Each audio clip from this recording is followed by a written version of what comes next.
갓수 우동을 장국이 너무 엄청 훌륭해요. 제가 일본에서도 이제 우동을 만들 때 그런 찌우라고 하죠. 맨찌우라고 해서 그런 것도 많이 활용해서 써봤는데 되게 풍부해요. 풍부하다는 게 뭐냐면 다시의 그런 백다시를 정말 잘 우려낸 장국 중에 하나예요. 그래서 요거를 가지고 오늘 만들 텐데 시판용이지만 시판용 같지 않은 우동을 만들어 보시려면 여기 이게 카에시라고 하는 메인 원액인데 이 원액을 좀 더 맛있게 만들어 보자는 게 제가 오늘 여러분 알려드릴 거거든요. 자, 저는 쓰는 게 이 우엉과 이 건표고를 사용합니다.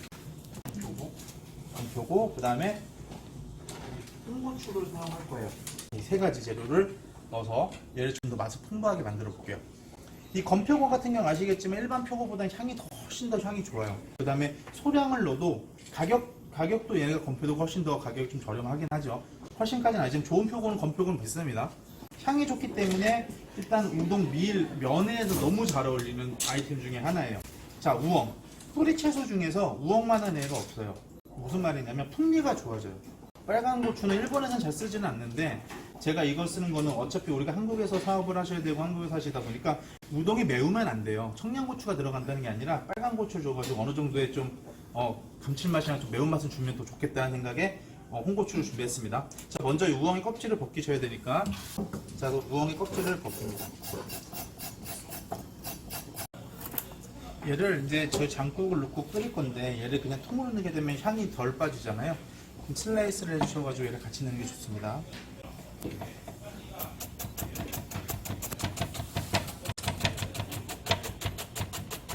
자, 건표고버섯. 미리 불리지 마세요. 어차피 끓이면서 얘는 불면서 향이 더 올 거예요. 건표고버섯. 자, 그 다음에 이 홍고추는 그냥 물에 씻는 것보다도 그냥 젖은 거즈라든가 행주 깨끗한 걸로 좀 표면만 닦아내. 그래서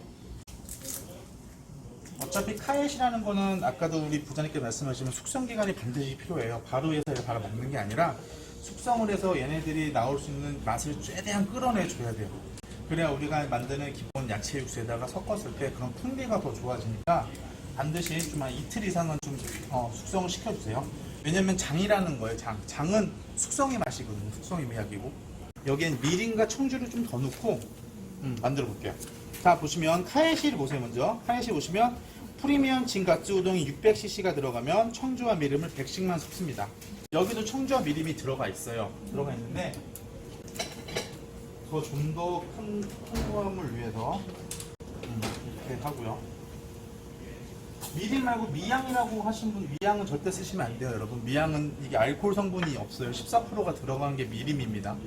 그렇죠? 청주 넣는데 그러면 미양 쓰시면 안 돼요. 그러면 청주양을 더 늘리셔야겠죠. 자, 먼저 내가 저희 2배 양으로 만들어 볼게요. 여러분들 같이 가지고 가시면 좋으니까. 제가 200. 그러면 얘를 100인데 200을 넣고요.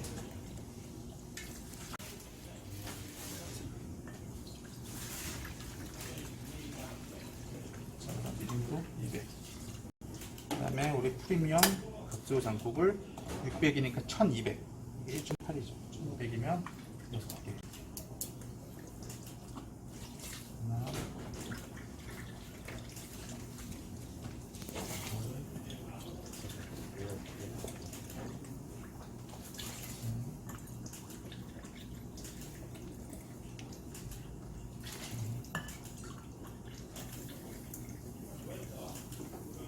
한번 업장에서 아니면 한번 활용해 보시거나 숙성 이틀 지난 것들을 어떻게 숙성이 되는지 한번 보시면 좀 더 많은 분들이 드시는 게 아시잖아요.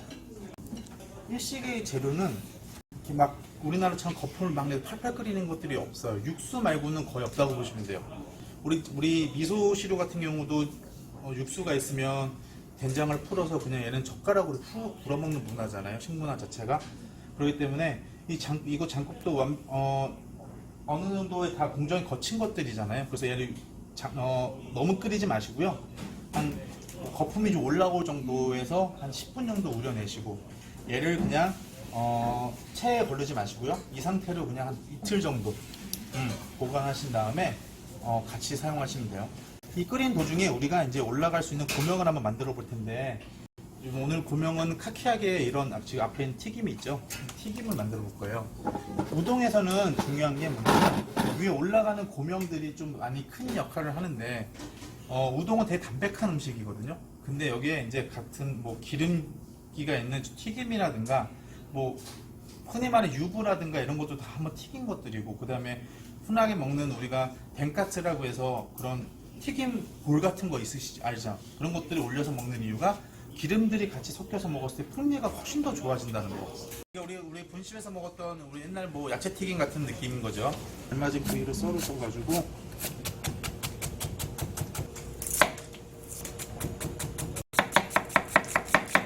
튀김가루와 전분, 밀가루를 블렌딩해서 써요.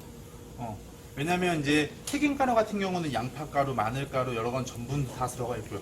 밀가루 같은 경우는 사실 뭐 미리 뭐 100%겠지만 거기 안에 튀김가루만 하면 코스를 맞출 수도 없는 부분도 사실 있어요. 그리고 전분 같은 경우는 좀 더 바삭한 식감을 주기 위해서 전분을 집어넣습니다. 그래서 밀가루 같은 경우는 중력분, 박력분 막 이런 것들 있잖아요. 저 같은 경우는 뭐 튀기거나 할 때는 박력분을 많이 사용을 해요. 박력분 같은 경우 쿠키 만들 때 저희가 박력분을 사용하거든요. 그리고 좀 너무 좀 되직하게 이렇게 나와야 됩니다. 야채가 메인이 돼서 이런 것들은 이제 밀가루 반죽 같은 경우 얘를 붙일 수 있는 접착제 역할만 해주시면 돼요. 얘가 만약에 밀가루가 많아버리면 파전 느낌 나겠죠. 수분이 많아지면 퍼져요.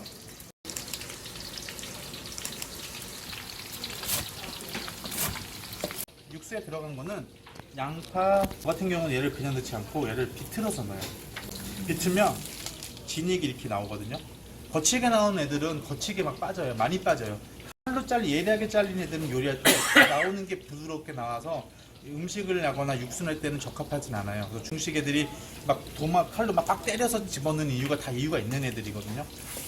여기 뿌리라든가 껍질을 가장 잘 깨끗하게 씻어서 껍질을 넣는. 양파 안을 넣게 되면 좀 아깝잖아요. 그래서 이 껍질 같은 경우가 이게 원래 양파가 있어서 점점 커지니까 얘가 햇빛 먹고서 마른 거잖아요.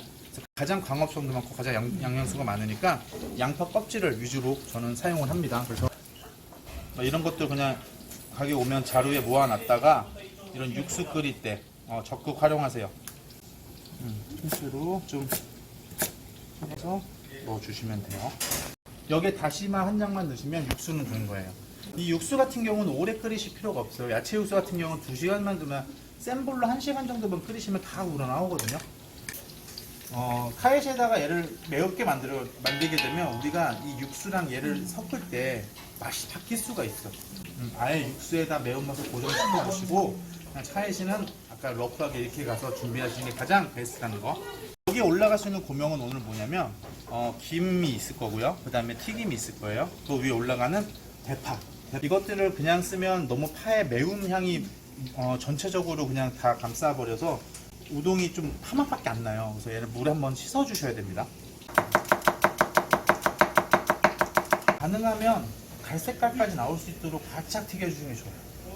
수분이 많이 있으면 어떻게 된다? 얘가 눅눅해진다. 수분은 어차피 우리 우동에 넣으면 수분은 들어가기 때문에 빌 필요한 수분이 전혀 없어야 돼요.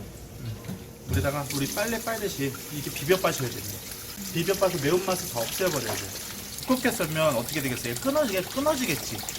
그래서 얇게 썰어야지만이 그 모양도 유지하면서 매운맛을 제거할 수 있는 그런 효과가 있으니 반드시 얇게 썰어주시면 좋습니다.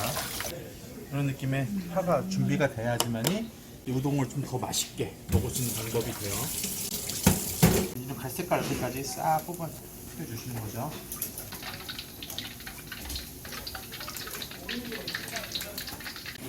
네모나게 나오는 거 보이시죠? 근데 동그랗게 나온 면들 아세요? 근데 타사 제품 같은 경우는 뭐 제가 면사랑 직원은 아니지만 제가 이걸 개발하면서 여러 제품들을 좀 많이 써봤어요. 이제 저는 이제 요리를 알려드리는 그런 부분이 있기 때문에 어떤 게 뭐가 틀린지를 요리 쪽으로 파악을 해야 되잖아요. 근데 분석할 때 제가 이제 다른 타사장에서 썼을 때 이 동그란 면은 쉽게 불어요. 여기가 딱 씹어보면 여기 겉에가 좀 심은 있는데 겉에가 투명해져.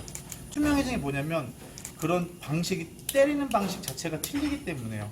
때리는 방식이 잘 때리고 많이 때리고 손에 때리는 것처럼 해줘야 이런 것들이 퍼짐이 없어요. 면은 그것들이 이제 우리가 우동을 먹거나 뭘 먹었을 때 맛으로 나오는 거거든.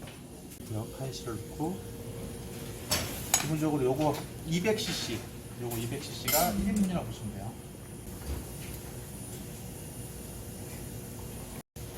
이러면 여러분들은 우동이 끝난 거예요. 여기서 면을 삶고 올린 다음에 얘를 올리고 나서 대파라든가 얘를 올리면 우리가 원하는 면은 끝났고요.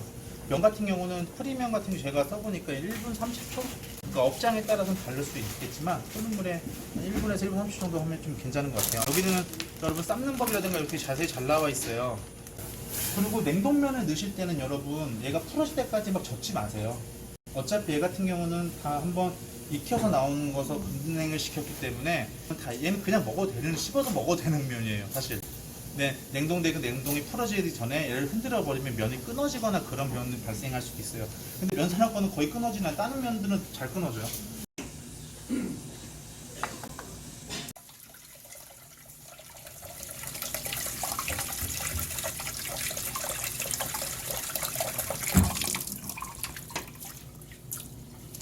저 한번 여기다 면에다 한번 넣겠습니다. 여기다가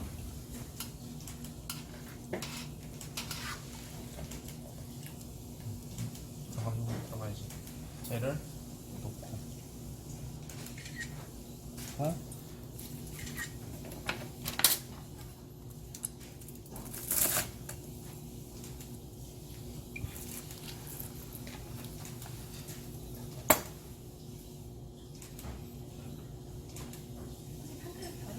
네. 이렇게 올리면 제가 표현할 수 있는 산느끼 우동 스타일의 카키 우동이 완성이 되는 겁니다. 제가 하나 더 만들어 드릴 테니까